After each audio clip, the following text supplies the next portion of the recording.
हर हर महादेव, जय सीताराम। आज हम लोग बात करते हैं व्यक्ति के शरीर में सवारी आने पर अलग अलग बदलाव क्यों होता है। तो जब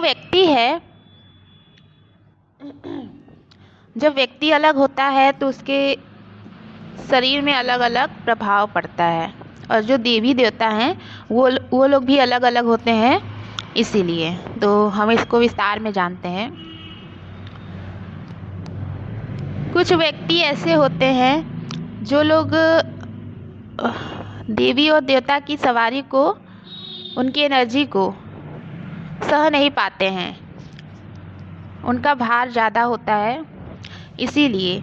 और जो सवारी होती है वो भी तो किसी एक देवी या देवता का नहीं आता, हर इंसान के ऊपर अलग अलग सवारी आती है। किसी के ऊपर भोलेनाथ का दूत की सवारी, माता काली की योगिनियों की सवारी, महादेव, माता पार्वती, हनुमान जी, बालाजी की सवारी।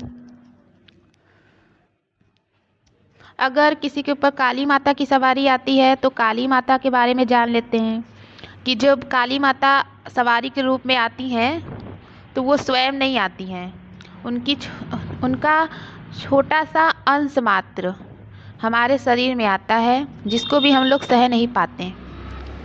स्टार्टिंग में जो भगत हैं जिनके ऊपर सवारी आती है, आप लोग देखे होंगे कि वो लोग अचानक से खेलने लगते हैं, झूमने लगते हैं, नाचते हुए। मतलब जो माता काली की सवारी आती है वो हमेशा जयकारे के साथ प्रचंड रूप में आती है और खेलते हुए आती है, झूमते हुए आती है, क्योंकि माता की ऊर्जा ही प्रचंड है।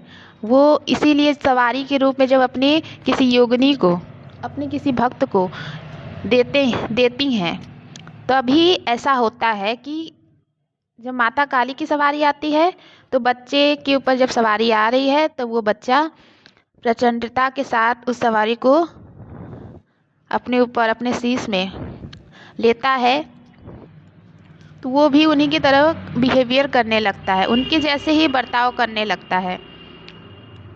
वो भी ऐसे क्रोध में लगेगा आप लोगों को कि वो काफ़ी क्रोध में है। और जैसा कि माता काली का स्वभाव जैसा माता काली का है, वैसा ही वो भी, उसका भी स्वभाव वैसा ही होने लगता है। और आंखें उन लोगों की एकदम सफ़ेद हो जाती हैं। तो ये माता काली के सवारी वाले बच्चों के लिए है। अब जैसे दुर्गा माता की सवारी जब जिसके ऊपर आती है तो उनके शरीर में परिवर्तन ये होता है कि वो लोग ज़्यादा गुस्सा नहीं करते, हमेशा शांत रहते हैं और जल्दी क्रोध में नहीं आते हैं, किसी चीज़ को शांति से करते हैं। और जब उनकी सवारी आती है तो वो बच्चा ज़्यादा झूमता भी नहीं है और ज़्यादा चिल्लाता भी नहीं है। अगर बहुत ज़्यादा प्रसन्न होकर आती है सवारी तो जयकारे लगाकर सबको आशीर्वाद देती हैं और सभी का उद्धार करती हैं, सबके प्रश्न का उत्तर देती है। और जब बालाजी की सवारी, उनके दूत आते हैं, तब वो लोग आते हैं तो कहते हैं जय श्री राम, राम जी का नाम लेते हुए आते हैं, और वो भी प्रचंड रूप में ही आते हैं। ऐसे ही काल भैरव बाबा के जब दूत सवारी के रूप में प्राप्त होते हैं तो वो भी प्रचंडता के साथ आपके शरीर में प्रवेश करते हैं। इसीलिए जब सवारी आती है तो हर व्यक्ति के शरीर में अलग अलग बदलाव होता है। माता काली के सवारी वाले व्यक्ति अपने बहुत ज़्यादा श्रृंगार करना पसंद करते हैं,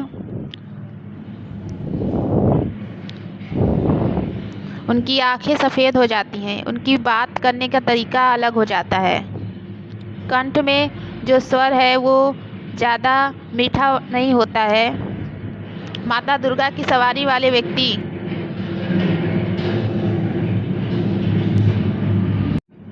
माता दुर्गा के सवारी वाले व्यक्ति के शरीर में ऐसा प्रभाव पड़ता है कि वो लोग शांत हो जाते हैं और